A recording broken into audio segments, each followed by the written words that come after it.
De la chasse à la lutte armée et le parcours héroïque de Mohamed Bayout, dit Tanflacht.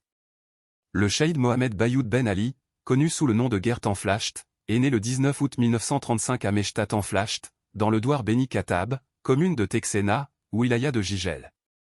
Issu d'une famille modeste vivant principalement de l'agriculture et de l'élevage, il grandit dans un milieu rural profondément attaché aux valeurs de solidarité et de résistance.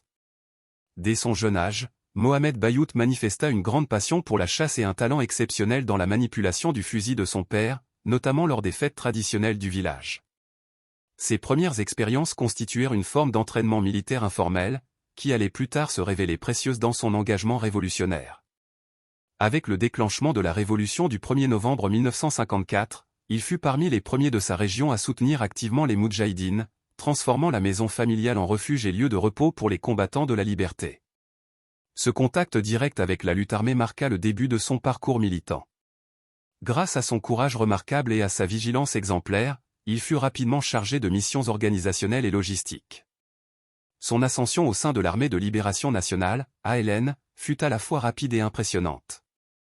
Il commença comme mousbel, agent de liaison, devint fidaï, combattant urbain, puis soldat régulier, avant d'être promu chef d'un groupe de commandos. Parmi les grandes batailles et opérations auxquelles il participa, il prit part à la fameuse bataille de Segata à Taxena. Il collabora avec d'importantes figures de la résistance, dont le Shaïd Bouganout Rabat et le Moudjahid Ansel Saïd. Il fut parmi les premiers combattants à franchir la frontière tunisienne pour se procurer des armes destinées à la LN. Il participa à de nombreuses attaques contre les postes coloniaux et les tours de guet dans les régions correspondant aujourd'hui à Gaous et Taxena. Il fut nommé commandant d'une unité de commando opérant dans le secteur autonome d'Ouled Boulnar et les zones avoisinantes. Le martyr et le souvenir éternel.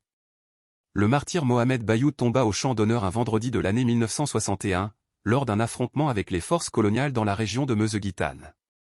En 1963, lors du transfert de sa dépouille vers le cimetière des martyrs de la commune de Gaous, son corps 2 ans après sa mort fut retrouvé intact, témoignage bouleversant de la pureté de son âme et de la grandeur de son sacrifice. Que son nom demeure gravé à jamais dans la mémoire du peuple algérien. Son courage, son engagement et son sacrifice incarnent l'honneur et la dignité de toute une génération de combattants de la liberté.